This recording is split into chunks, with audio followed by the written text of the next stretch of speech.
Hello and welcome to the podcast According to Sci-Faith, where we discuss topics revolving around the compatibility of science and faith.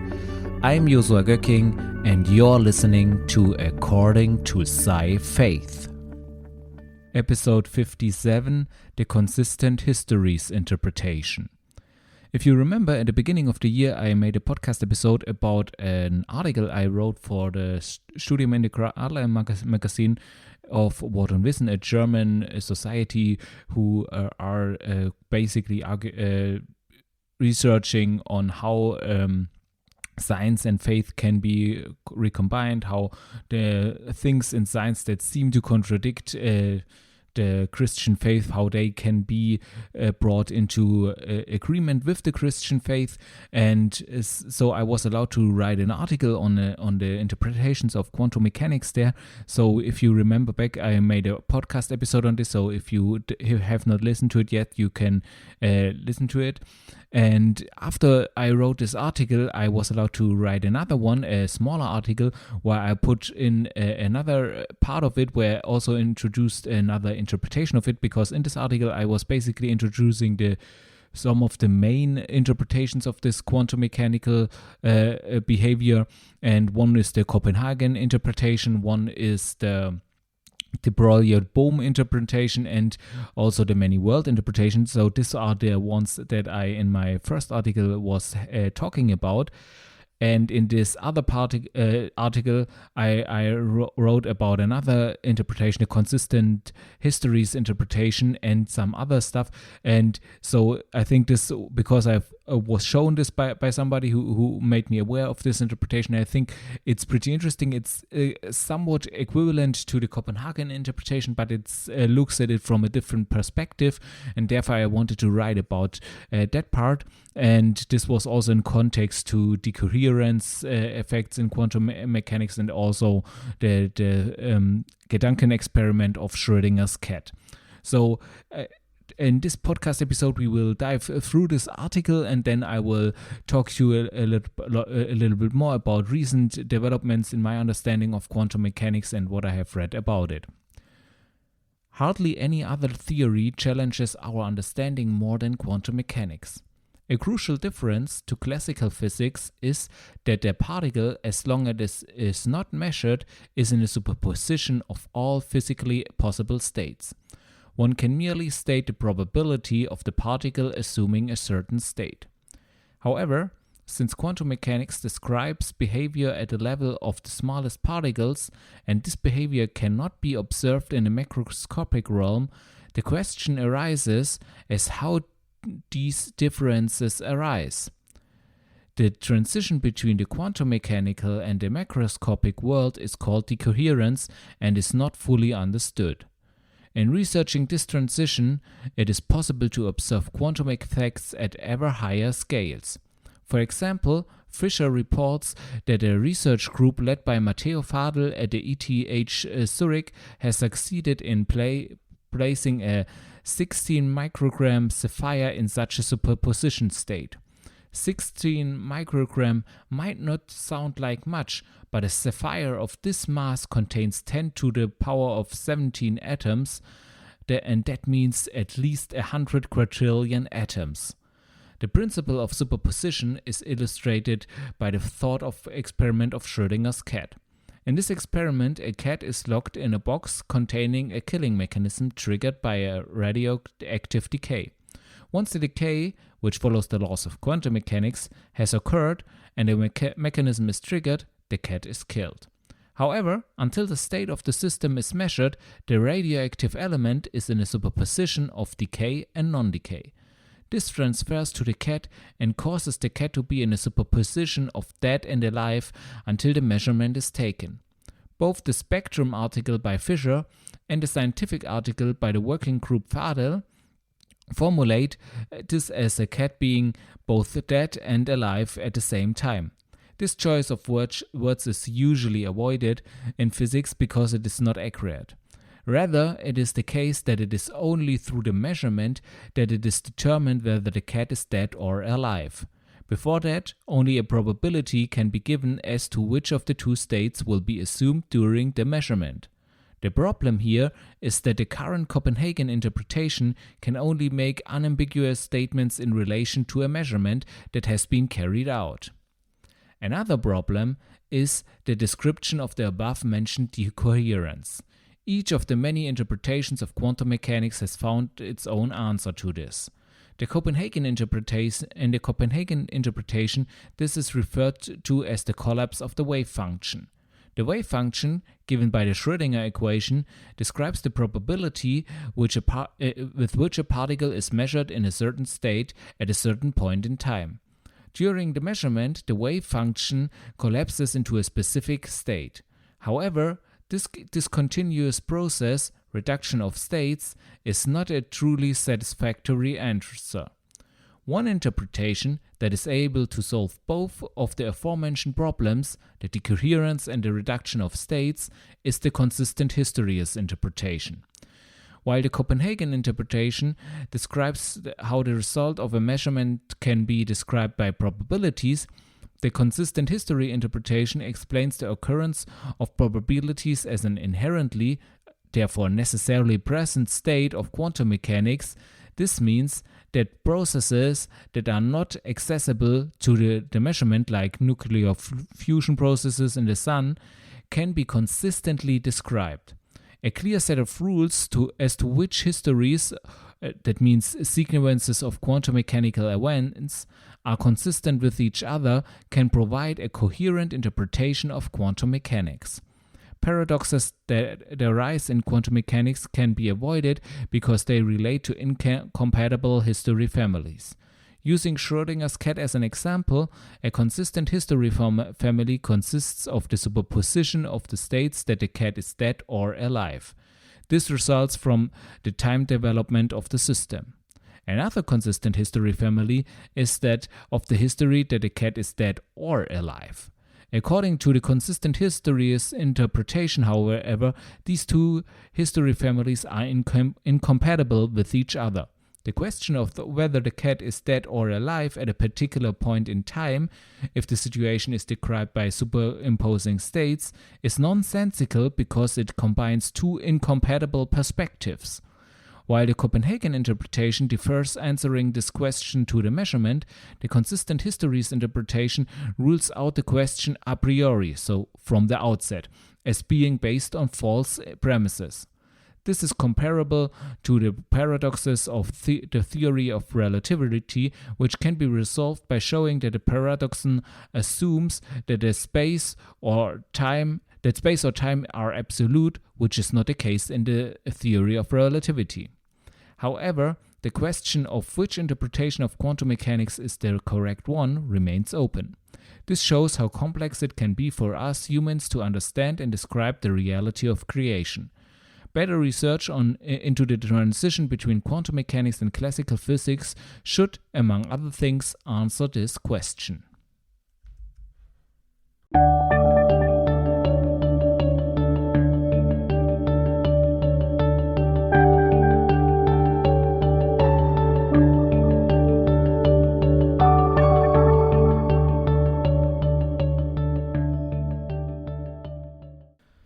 Okay, time for a short break.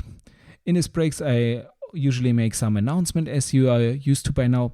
And I think one announcement is that this post that I was talking about in one of the episodes about the consistent histories interpretation, this is now on my Substack, so you can read all about that. Also, if you are also following the German Substack, then you just stay updated about it, because there might be some changes over the holidays. So over the holidays I will take some time, consider how to continue with the podcast, with my Substack and so on, and also with my writing. So there will be some changes probably, and I will announce them once I made them. So really keep updated there. And if you are interested in reading my books, then I really can recommend to you my book Sci-Faith, The Compatibility of Science and Faith. This is available as an ebook in English, so I really recommend you to get that. And if you want to read a novel, then I really recommend to you Alien Thoughts, my first novel, a science fiction novel, so you can read all about that. It's also available as an ebook, so I recommend you to get that one. And really, if you have read those books and you really enjoyed them, then I really would like if you could give a short review, either just a 5-star review, or just you can also write something about it, what you find especially intriguing, what you like the most, and so on. I really like to hear your feedback and get to know what you think of my work. And also I have this book, the Odysseus-Liste, which is right now only available in German. It's a crime novel, and in the coming year I really plan to translate this also into the English language. If you would be interested in this, then just let me know, then I will try to speed up this process and try to get this available to you also.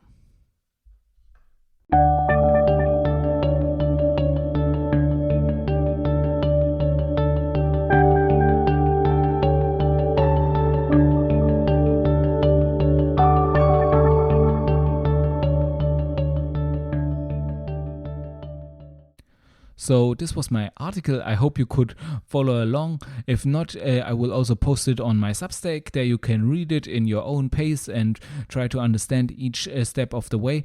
And there I also have a graphic illustrating the Schrödinger's cat experiment.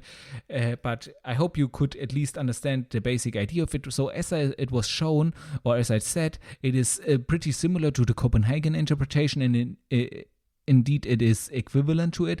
However, it has some advantages to it, because it states it is not dependent on the measurement itself, because it states something about what happens in between, or it allows to describe what happens in between, and avoids these paradoxes that you get otherwise, by allowing only certain histories to be compatible to each other. And this way you can describe things where no measurement occurs. For example, this nuclear fusion processes in the sun, where usually there's nobody measuring something like that. You can describe this through it, and other processes as well. But it, in a sense, makes the same assumptions and the same statements as the Copenhagen interpretation, especially the assumption and the statement that this probability nature is really a part of nature, that this is not something that we not quite understand, or there might be another interpretation which allows us to understand it more properly, or allows for a deterministic worldview. No, the inconsistent histories interpretation is the same in that sense, that it says that this probabilistic nature is really what is inherently present in nature, and that there is no deeper reality beyond that. And this is quite interesting, because this interpretation, so the Copenhagen interpretation, is accepted by a lot of people, but it's only accepted in a sense where a lot of people say, it's easier to that way. In a way, I mean, Feynman formulated it like this: shut up and calculate. So it's the idea is that we just state it to be true, and then we continue with calculating our our functions and so on, our formulas, because otherwise we are just philosophizing around and do not get any physics done. At least that's the statement. There is also some critique to that kind of idea, but this is basically the reason why many accept the Copenhagen interpretation. However, during my studies, and also when listening to talks and many other things, I never or rarely I have met someone who really was convinced that the Copenhagen interpretation was the truth or was reality, rather that it was a pragmatic way to evade the question.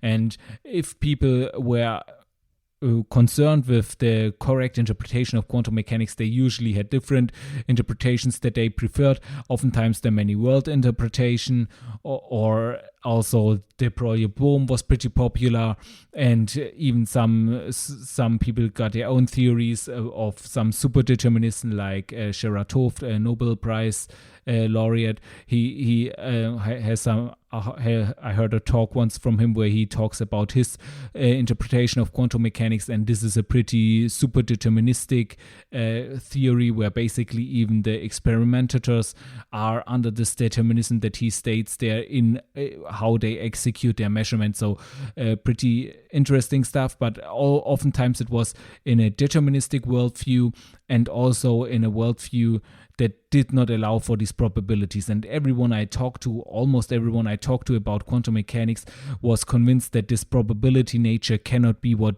real nature is all about, and that there has to be something beyond that. There has to be something more fundamental than this probability nature, because every time you encounter probabilities, you usually assume that there is something more fundamental that you cannot describe, and therefore you use probabilities to approximate that or something like that. So that was oftentimes the assumption, and therefore I never met anyone who truly of whom I could say he's a true believer in the Copenhagen interpretation. However, I myself found it convincing many times, because I think there is a statement to be had there, and I found out that this has been going on for a longer time than I would have imagined. Even in the beginning, this discussion was present. I recently read a book by Spencer Clavin. The book is called Light of Mind, Light of the World. And there it's all about the history of science and basically leading up to quantum mechanics and what this says about philosophy and or about our worldviews. Because Spencer Clavin himself, he's a classicist, so he's not a scientist, but I have to say the book is really well written, and he grasps the scientific concepts, which is pretty rarely for somebody who is not a part of science or who is not has no scientific background to really be able to do that. However, therefore I was pretty impressed with this book, and he even, with his classicist background, he gets a perspective on science, on the history of science, on how this philosophically came all about, that is really fascinating and also illuminating. And especially in his interpretation of this history of quantum mechanics and the interpretations thereof, it gets really, really interesting. So I can really recommend you to read this book. What he especially talks about is the history of science. So he's starting with the Greeks, which of course is his field, and he starts from their theories and their thinking, how this led to their kind of science. And then also he talks about the scientific revolution with Isaac Newton, of course, and there he shows that Isaac Newton had brought this idea that the whole world is a clockwork, is like a machine, a well-established machine. And Isaac Newton himself was concluded from that this world has to have been created by a creator, and this was his conclusion. But later on, many concluded from that a god would not really be necessary. So one man to be named here is Simon Laplace, who, when he published his work, and this work was seen by Napoleon, who basically was his he was basically the scientist of Napoleon to some degree, and he asked him why he did not mention God in his essay and on his article. And Laplace is supposed to have said that he did not need this hypothesis for his work. So basically he considered God to be just an hypothesis, and he did not need that for his work, his scientific work to work out. Probably this did not happen that way, but it shows the sentiment of which his work was written, of his convictions, because he was really convinced of a deterministic world, of a world which is like this clockwork, and where there is something like this, or where you could make this Gedanken-experiment of Laplace's Systemen, which is it's actually called that way. So, and this idea is that if you have somebody, some Laplace demon basically, and he knows all the initial conditions of every particle, of everything in this world, and then he's also able to compute everything out of it. So he's able to use these conditions, put them in the physical equations, and he has the computation power to compute from there all the equations of motion and so on. Then he could basically predict the whole future. He would know everything that has ever happened, that will ever happen, and that is happening right now. And this is basically the idea of this determinism, that everything is determined from the outset, from its initial conditions. This was the conviction of Laplace, and this was this conviction that came about during this age, during the age after Newton. You might call it the golden age of the scientific revolution and so on, where this came all about, where basically the idea was present that if we just could compute everything, then we would basically know everything. There's nothing like free will. There's nothing like no randomness, nothing that we cannot describe by our scientific formula.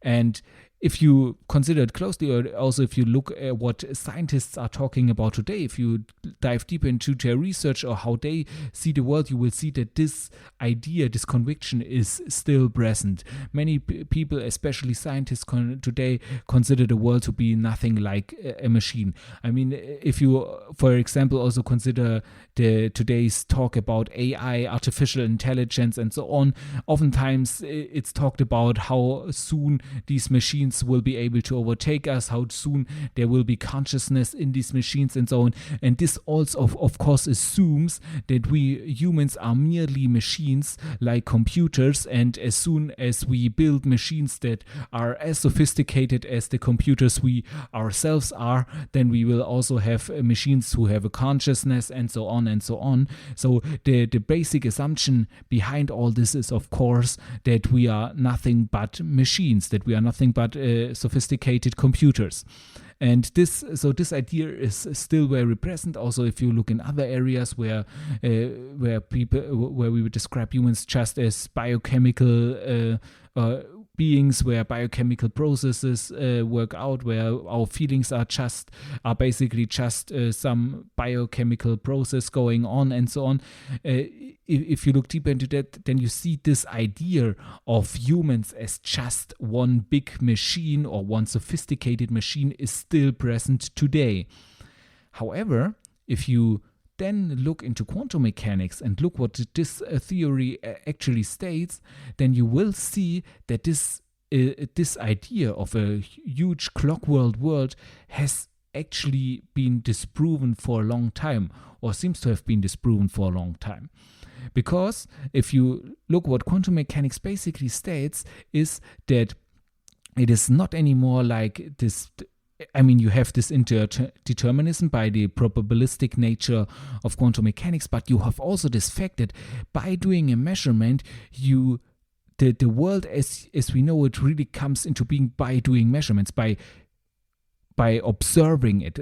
Our observation of the world, in a sense, brings the world as we know it into being.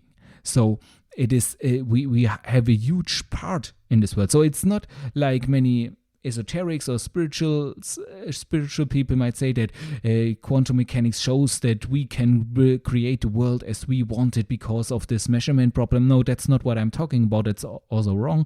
But the world as we know it comes only into being by us observing it, by us taking our part in it and observing it. This is basically what we can conclude from quantum mechanics. And in a sense, it states that we are not just neutral spectators, neutral bystanders in this universe, but we are a central part of this world, so central that our observing this world brings the world as it is only into being. So it's already by just observing it that the world is becoming what it is to us. So, and that how we see the world is basically not something objective, but it's already subjective how we see the world, that we have something like some apparently completely objective definitions like location, momentum, and so on, they are still, if we go into the world of quantum mechanics, they are still subjective towards us, and therefore our measuring of this is still a central part of what makes nature what it is. So if you could not follow along this completely, then I really recommend you the book of Spencer Clavin, where he dives deep into that and where he really explains this in a really eloquent way. But I hope you could basically understand what I was talking about. And if you look closer, then this basically means that quantum mechanics shows that that humans are actually in the center of the world, not in a center in a geographical sense. Although, as we have seen several episodes before, this might still be the truth, but not necessarily in that sense, in a sense that we are geographically in the center of the universe, but in a sense that our participation in nature, in this world, is central to the world being as it is.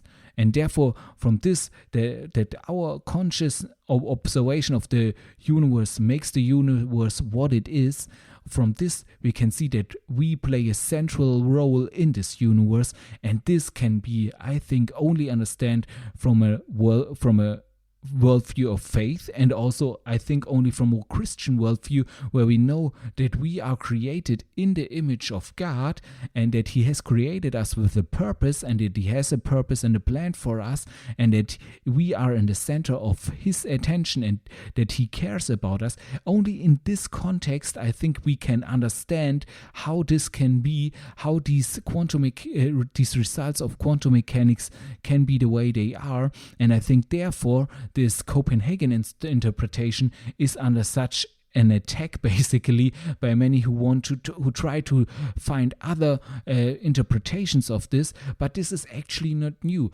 Actually, already when the Copenhagen interpretation was formulated by most importantly Bohr, they really try to argue with him. The greatest scientists, Einstein, Heisenberg, Schrödinger, and so on, they really try to argue with him about this theory, because what this interpretation basically stated was that we cannot say that there is a reality behind these probabilistic nature that we are measuring, that there cannot be a deeper reality behind it, because we can only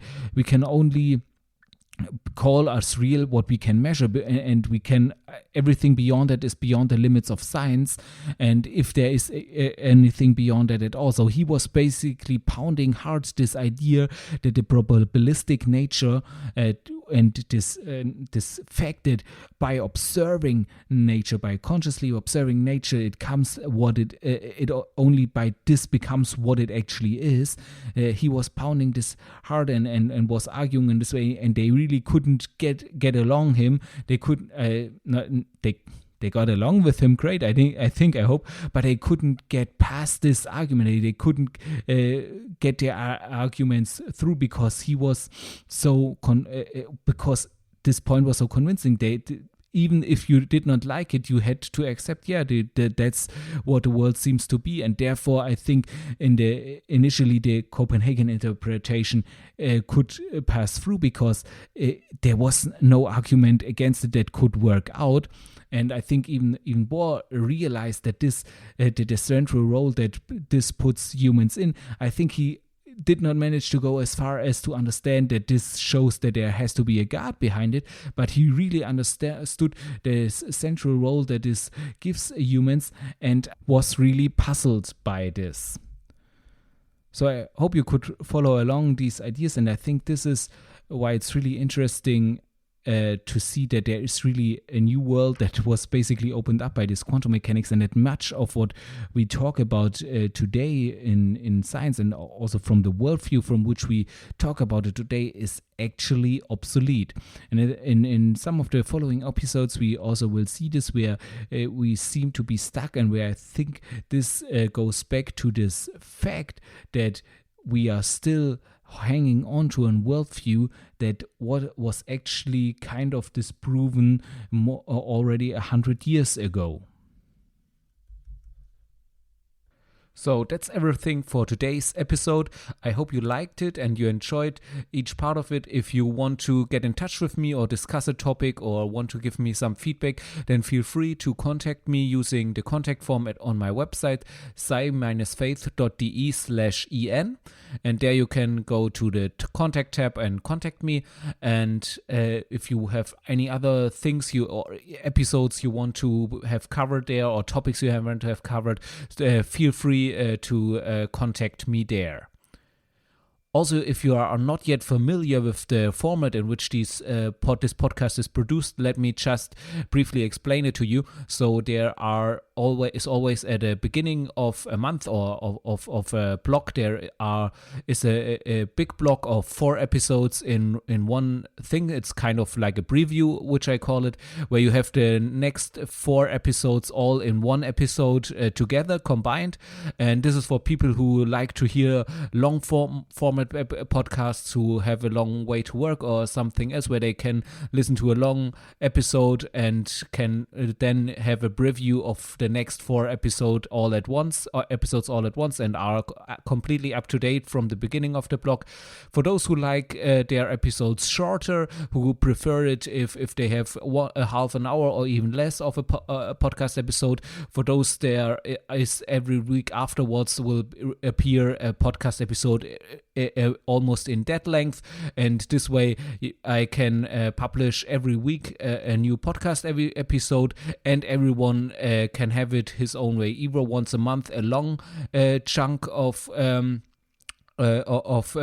content, or once a week a shorter format podcast episode. So I think that's the best way for everyone, and also for me when I'm producing it. Please also note that this is an independent podcast, which means that it is recorded, produced, and marketed by me. So I really need your support in this. So if you like this podcast, then give it a 5-star rating. And if you have the time, even write a review to it. This just helps other listeners to become aware of this podcast. And then people who might be interested in this content can become aware of it. Also, if you have friends who you think would like this content, then recommend it to them and share it with them. Also, you can support me in other ways, for example by reading my blog and subscribing to my newsletter, or even by reading my books, which you can find on Amazon.